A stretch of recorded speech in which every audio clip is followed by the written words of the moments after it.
Species. Unite. It is a scientific fact that these macaques, like all other primates, including humans, are communicating. They communicate in much the same way we do. Facial expressions, vocalizations, body postures, those kinds of things.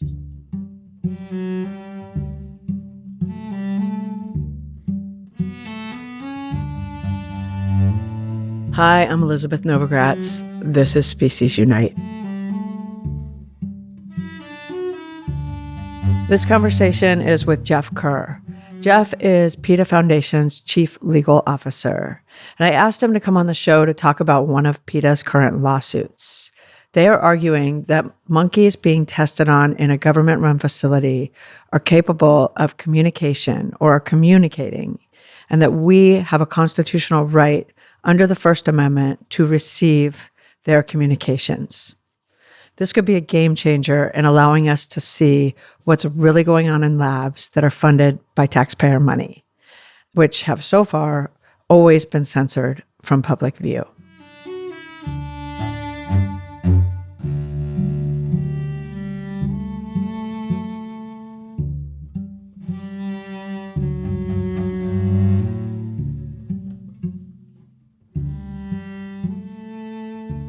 Hi, Jeff.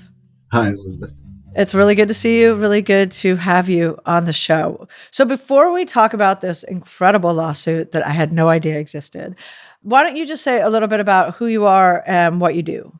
My name is Jeff Kerr. I'm the Chief Legal Officer for the PETA Foundation, which means I have the privilege of heading up our legal department and overseeing the work of our 22 lawyers and other scientists, specialists, veterinarians, wildlife specialists.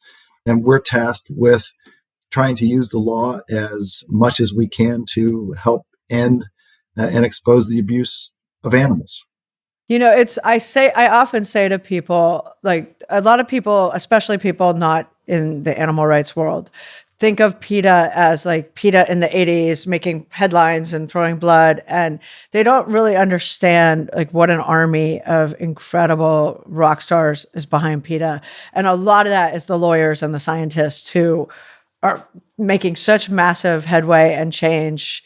And it's kind of quiet in the sense, like if you're not in that world, you're not really aware of how much impact that you all have and the work you're doing. Well, thank you. I think our army of 9 million members and supporters around the world are really the ones that deserve a lot of the credit for the impacts we're able to have for animals. They send emails, they write letters, they go to protests, they go to their local city council meetings, they contact their senators and congresspeople, they contact agencies. They're the real strength behind what we do, and it's just a privilege to be able to do the work with them and for them.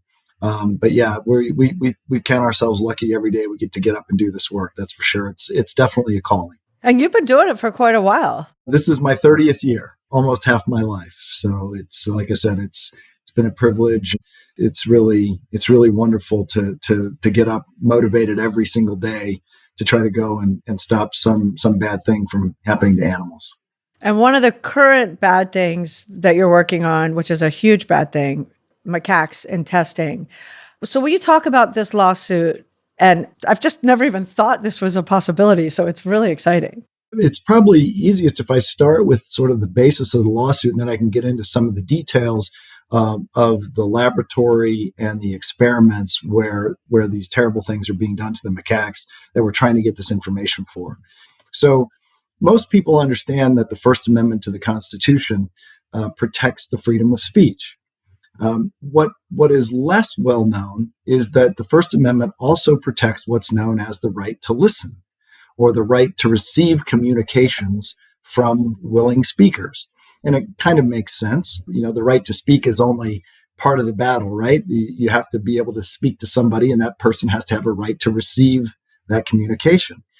It's undeniable that the Constitution and the Supreme Court has said that First Amendment right to listen is fundamental.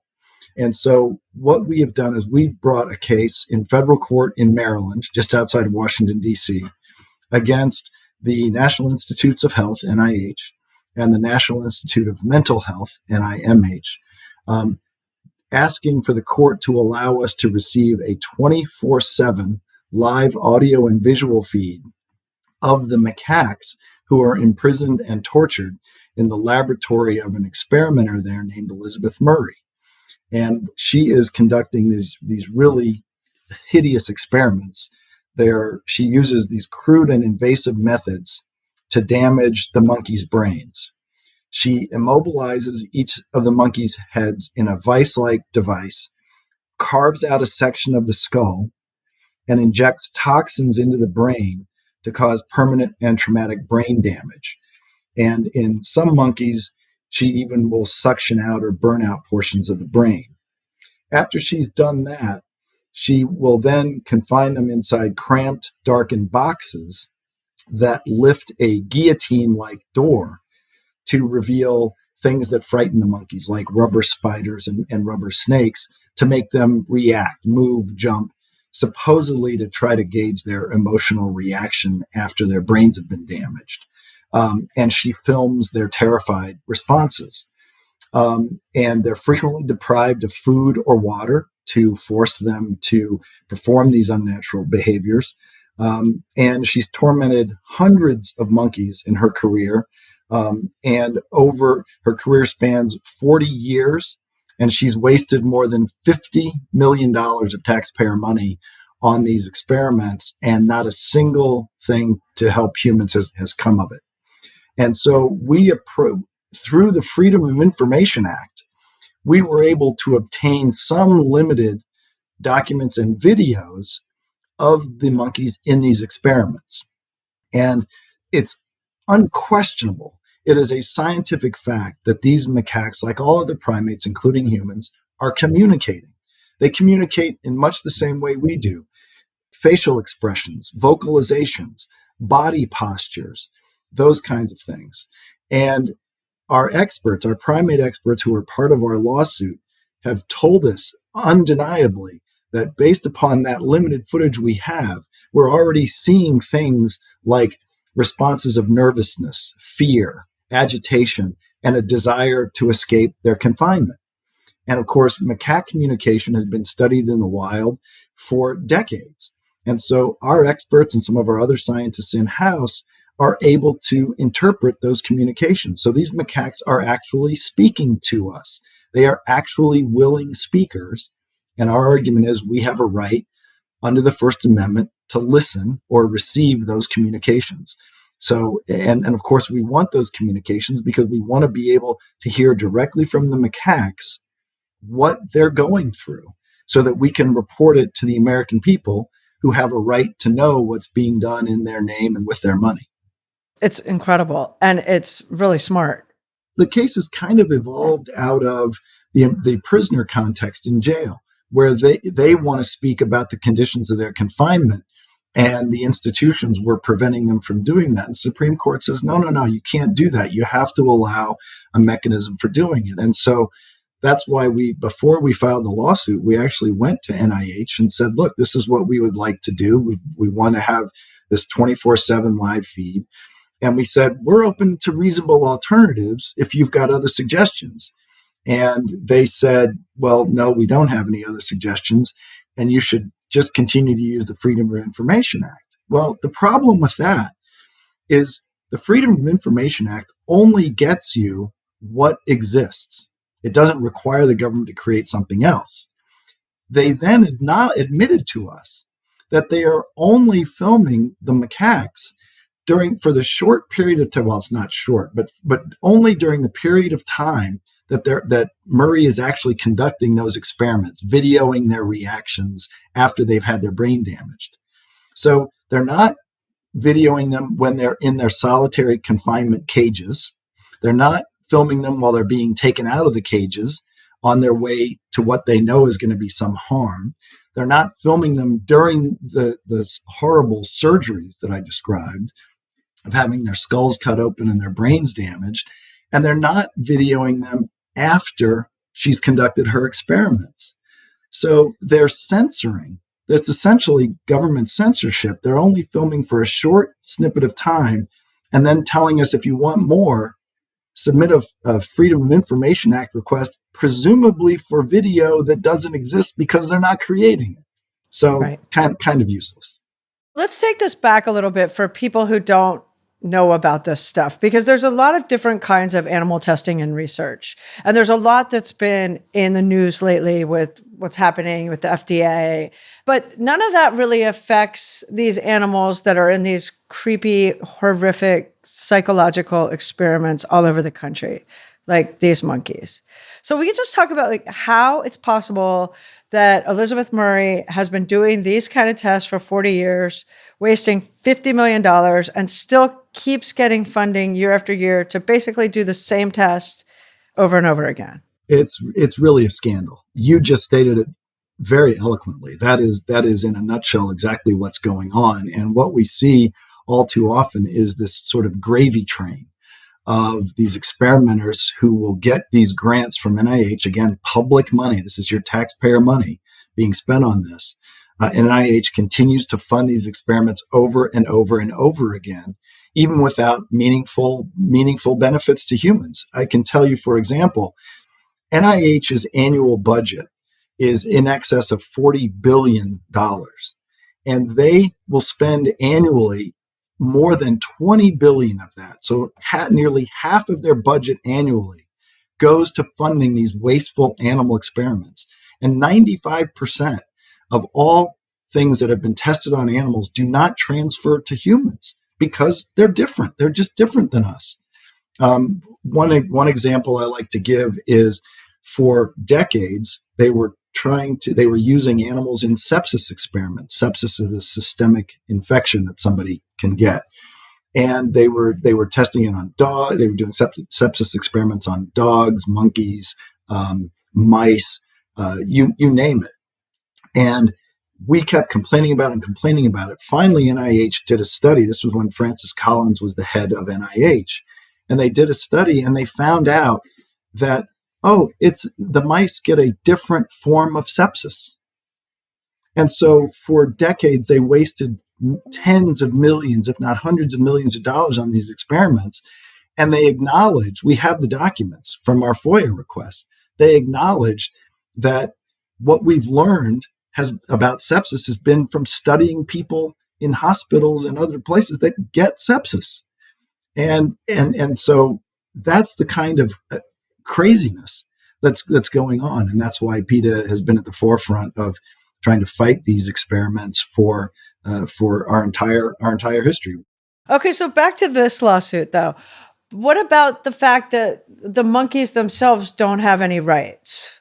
That's a great question. And the Supreme Court has made clear that PETA's First Amendment right to listen or receive the communications exists completely separate and independent from whether or not the party we want to listen to, in this case the macaques, has their own First Amendment or any other legal rights. So in essence, it doesn't matter. Obviously, PETA is an organization that believes animals should have fundamental legal rights themselves to protect their own interests and their own needs. But this case is about PETA's right to receive those communications from the macaques. We're not actually arguing that the macaques themselves have a specific right. And they don't need to. That's right. By the law. Are there examples? One example from the cases that comes to mind is a situation in which many years ago, a person in the United States who has First Amendment protection wanted to receive communist-related literature in the mail. And they were being prevented from receiving that literature. And so they sued and said, look, I want this information. I have a right to receive the communications. And it was somebody outside the United States that was not protected by the Constitution, had no First Amendment right themselves. And the court said, no, you've got to let that person have that material that they want. They have a right to receive it. Right. So this is doable, right? Like winnable. Absolutely. Absolutely. This is a very serious case. And it is the first time in legal history that anybody has asked for the recognition of our right to receive communications from a non-human animal. But of course, it's a misnomer. Sometimes people say, oh, well, the animals are voiceless.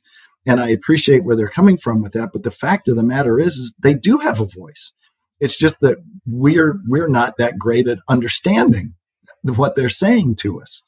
But certainly in this case, and that's what makes this case somewhat unique, we do understand. Our scientists can understand what these macaques are saying, what they're expressing, again, through their facial expressions, body posture, vocalizations.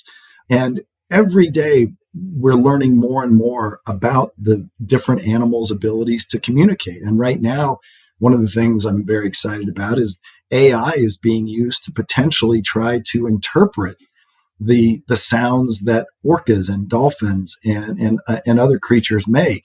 And there's hope that AI might be able to help us in that. And wouldn't that be a great day when we'd really actually be able to literally interpret what they're saying to us? And of course, it's in these conversations that I really hearken back to.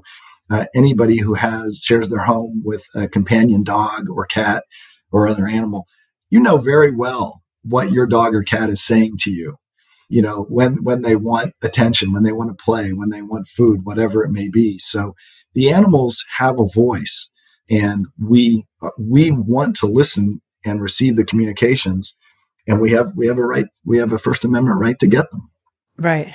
I think when we do, if and when AI does kind of solve what orcas are saying or what elephants are saying, a lot of it's going to be humans are the devil because we have not been good to them. I think it really will be a game changer in terms of how we treat animals, because if they could we could actually understand, not only how smart they are, I think a lot of us know that, but more as a whole society understand that, it would change the way a lot of people think about them and treat them. Well, and to that point, think of these macaques. In the wild, they're incredibly social animals. They live in diverse communities. They make alliances. They make friends. They avoid people. They avoid their own other macaques that they don't like. They raise their families. They do all of the things that primates do. And to think of how intelligent, how sophisticated they are. And then you juxtapose that with what Murray is doing to them in the cruel experiments I described. And to give you another window into how they view these animals, the 4 of them that we have been able to follow most closely, they named them after brands of beer. So one is called Beamish, one Sam Smith, another one Guinness, and another one named Knick Knack. And these are macaques. Beamish has been imprisoned in her lab for 16 years. Guinness for 16 years. Sam Smith, 15 years. Can you imagine being confined into a solitary steel cage that is devoid of anything natural to you and being subjected to brain damage experiments for that length of time? It is just beyond the pale of horrific and completely wasteful and cruel. And do you know, like, how she's justifying these experiments, like what the quote unquote purpose is? This is another thing that is so horrific about these experiments. Supposedly, she's trying to study how emotional reactions are affected in humans with neuropsychiatric illnesses. But the problem with that, just from a basic scientific level, is that humans who have neuropsychiatric illnesses don't have lesions in their brain. They suffer from other conditions. It's not because they've had part of their brain suctioned out or burned out, or had them poisoned with toxins after their skull's been cut open. So even the underlying basis of the experiment is catastrophically flawed from the beginning. I just can't believe she's been doing this for so long, over and over and over again. And so, because a long time ago, while he was still alive, I had Steve Wise on the podcast, and he was talking about one of the big battles, in court of getting rights for, we were talking about an elephant. Everybody who's ever has any kind of animal who's in an exploitive industry, from dairy cows to pigs, every industry behind all that comes out and says, no, you can't give them rights because then we're going to give all the dairy cows rights. Is it kind of similar in this? Like, if you guys win this, will it open the doors, the gates to putting cameras in factory farms, in slaughterhouses, in all these other horrific places? This case is a little different in that regard, and it's because of what the First Amendment protects. The Constitution protects citizens from encroachments by the government. So the labs and the factory farms you're talking about, many of them are actually at private facilities, not government run facilities. And so our case is about the government censoring the information, the communications from those imprisoned in government labs. Now, those government labs could include state universities. There are plenty of state universities, unfortunately, that have animals in laboratories. And so, yes, potentially, we believe this right should apply equally to any public institution where animals are imprisoned and are undoubtedly communicating with us. Which would be awesome if that happened and people would really see what's happening. It's the videos that and seeing and hearing these animals in real time, what they're going through, that is worth not even 1,000 words. It's worth 1,000,000 words. And people can see with their own eyes and hear with their own ears exactly the trauma that's being inflicted on these macaques every single day of their life. Yeah. And where are you now with the case? The lawsuit was filed in March, and the government's initial response to our lawsuit is due at the end of June. And so we expect that they will try to have the case dismissed. That's always what they do in these situations. We're, of course, preparing for that. We feel very, very confident in our arguments to be able to defeat that and get the case moving on so that we can hopefully get some additional discovery to prove to the judge exactly what these animals are going through and why we have this right to receive their communications so we can report to the American people again what's being done in their name and with their money. And so if you win and now you have this live feed 24/7 into this horrible lab, what do you do with the live feed? What happens?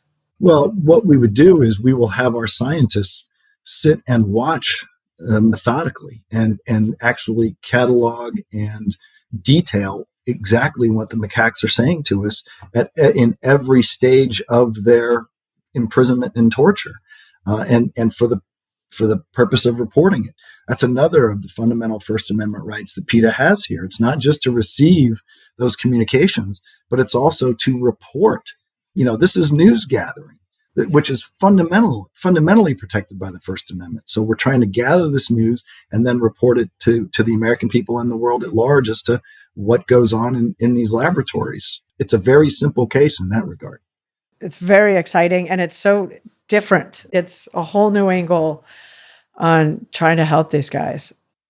I will say, you asked earlier about NIH and how can they continue to do this. I can tell you that just a couple of weeks ago, NIH did announce that they're declaring a fundamental change in its funding away from cruel and outdated experiments. And they are launching a new initiative to reduce the use of animals in NIH-funded research and to prioritize human-based research technologies.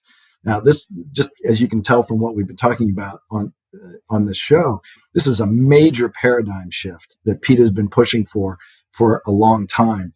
And we believe that this has really lit a fire under NIH and scientific research. And the change in priorities is clearly a direct result of that persistent advocacy and expert guidance, primarily from PETA.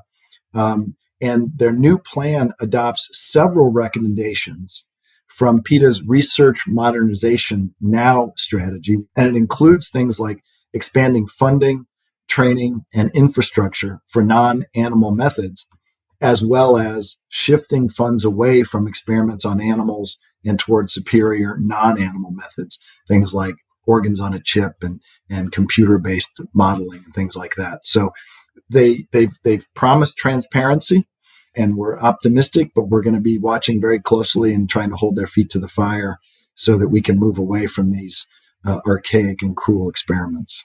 But what does that all really mean for all this psychological nonsense that they're doing? Like, because I get organs on a chip, there's full on amazing solutions and that actually work, whereas animal testing doesn't, right? That we should have implemented a long time ago with a lot of these. And there's a lot more coming. You can grow a brain now. There's so many things for the medical side. Yeah. But like with the psychological stuff that doesn't even make sense in the first place, how do they start knocking this out? Well, first and foremost, we hope just by going down the list of the worst of the worst and just saying, enough, we're done with that. Yeah. I mean, we've had a lot of success in knocking out what's called the forced swim test using mice. I don't know if you're familiar with what this is, but essentially it was supposedly to test, I don't know, some kind of fear reaction or emotional reaction in mice. And it was literally, you take a plastic tube, a cylinder, fill it with water, and they would, a smooth tube so the mouse has nothing to grab onto, and they would drop a mouse into the water. And the mouse would at first be horribly frightened because they think they're going to drown. And then after some time, they realize, they learn that they can float. What does that teach anybody about anything other than that a mouse can learn to float?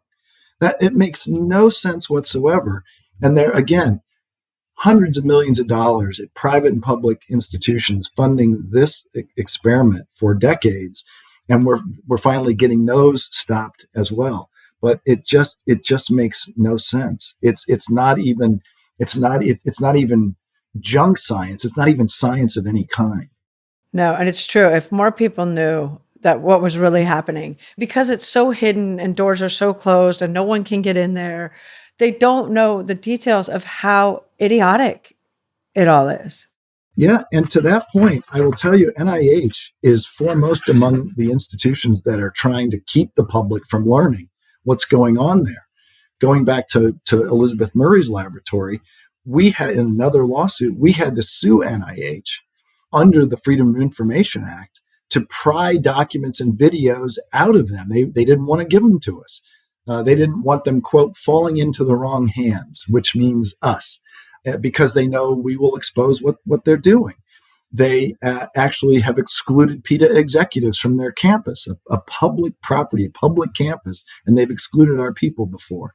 We even had to file another lawsuit against NIH that we recently won, because they were censoring the content of their public social media pages, and they were removing people's comments that were critical of their experiments, calling for an end to experiments, challenging experiments on animals, talking about the waste, fraud, and abuse that goes on there. And in a landmark ruling, a federal court told us, you're right, you have a constitutional right not to have those communications interfered with. So they're doing everything they can to keep this hidden, because they know people will just be outraged by learning what's going on in these labs. Well, thank you so much for coming on, Jeff. I'm going to follow this. I'm really excited about it. When you win, come back on so we can talk about it. I'd love to come back and tell you all about it. And thank you so much for having me today.